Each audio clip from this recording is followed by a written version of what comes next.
السلام عليكم ورحمة الله وبركاته. بسم الله والحمد لله والصلاة والسلام على رسول الله. قدما إلى شهر رمضان، أسأل الله أن يبلغنا شهر رمضان. اللهم بلغنا رمضان. Allez, on y va. On s'approche encore plus du mois de Ramadan. On demande à Allah subhanahu wa ta'ala qu'il nous accorde la vie jusqu'au mois de Ramadan. يا أيها الذين آمنوا كتب عليكم الصيام كما كتب على الذين من قبلكم لعلكم تتقون أياما معدودات. فمن كان منكم مريضا أو على سفر فعدة من أيام أخر. وعلى الذين يطيقونه فدية طعام مسكين فمن تطوع خيرا فهو خير له. وأن تصوموا خير لكم إن كنتم تعلمون. Ce verset 183-184 de Sourate Al-Baqarah, Allah s'adresse aux croyants, leur rappelant que le jeûne leur a été prescrit comme il a été prescrit pour les communautés qui nous ont précédés. Des jours comptés, ayyam ma'doudat. Celui qui est en état d'invalidité, une maladie quelconque, ou bien en voyage, il peut reporter. Si sa maladie est curable, et si l'on voyage, il peut donc reporter pour le rattrapage. الصحابة رضي الله عنهم كانوا في سفر مع النبي صلى الله عليه وآله وسلم، في سفر وكان منهم الصائم ومنهم المفطر. لا يقال فاطر، الفاطر هو فاطر السماوات والأرض، أما مفطر. Lors d'un voyage avec le prophète sallallahu alayhi wa sallam, les compagnons étaient divisés en deux catégories. Ceux qui jeûnaient et ceux qui ne jeûnaient pas. فقالوا ما عاب الصائم على المفطر ولا المفطر على الصائم. Donc ceux qui jeûnaient n'ont pas critiqué ceux qui n'ont pas jeûné, les accusant, mais je ne sais pas, de faiblesse. Ceux qui n'ont pas jeûné n'ont pas critiqué ceux qui ont jeûné, leur disant que vous n'avez pas appliqué une dérogation ou une offrande ou une offre qu'Allah subhanahu wa ta'ala vous a accordée. Non. ففي الأمة لابد أن يكون فيها الصائم والمفطر. Donc il faut qu'on accepte qu'il y ait parmi nous ceux qui jeûnent et ceux qui ne jeûnent pas. فالسؤال أنا أشتغل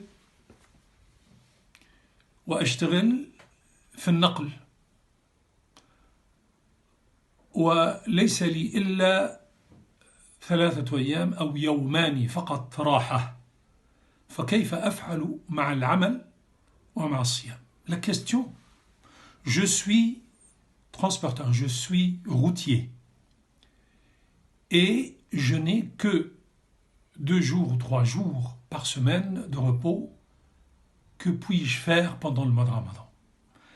أولا نقول لك إن كنت تستطيع مع العمل أن تصوم هذا أفضل، لأن الله يقول وأن تصوموا خير لكم. Si tu es capable de travailler et de jeûner, moi je te conseille de jeûner parce qu'Allah nous a conseillé de jeûner. Il est plus préférable pour vous de jeûner. وهذا إبراء للذمة. Parce que là, comme on dit, on se débarrasse quand même d'une responsabilité et d'un devoir. La nadri, matayati l'ajal. On ne sait pas quand est-ce on croise la mort. Et donc il vaut mieux s'acquitter de son devoir du jeûne.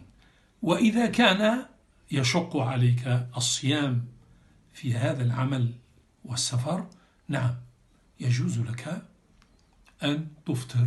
Et si tu trouves des difficultés et où il y a même le risque même de ne pas assumer sa responsabilité au volant, sur la route on devient inattentif, on devient aussi somnolent. Il y a donc des problèmes de risque. Il vaut mieux ne pas jeûner dans ce cas et jeûner les jours de repos. وتصوم أيام الراحة لكن لا تنسى أن تعد الأيام التي أفطرت فيها ثم تقضيها بعد رمضان. N'oublie pas de décompter, de calculer le nombre de jours qui ont manqué donc pour le jeûne, pour les rattraper plus tard. السؤال الثاني امرأة تحيض في رمضان ماذا تفعل؟ هل تأخذ الحبوب حتى لا تحيض؟ La deuxième question, je suis une femme et pour éviter mes menstrues, mes règles mensuelles, pourrais-je prendre ou dois-je prendre des cachets pour retarder les règles? نقول لك ما فرض الله عليك هذا الأمر. Donc l'islam ne te demande pas de faire ce genre de manipulation. أفطري في أيام الحيض. Tu ne jeûnes pas pendant les jours de règles et tu rattrapes plus tard. البنت بلغت في رمضان. Une jeune fille qui est devenue pubère, donc adulte pendant le mois de Ramadan. Si c'est pendant la journée, elle rattrape la journée pendant laquelle elle a eu ses règles. Wassalamu alaikum wa rahmatullahi wa barakatuh.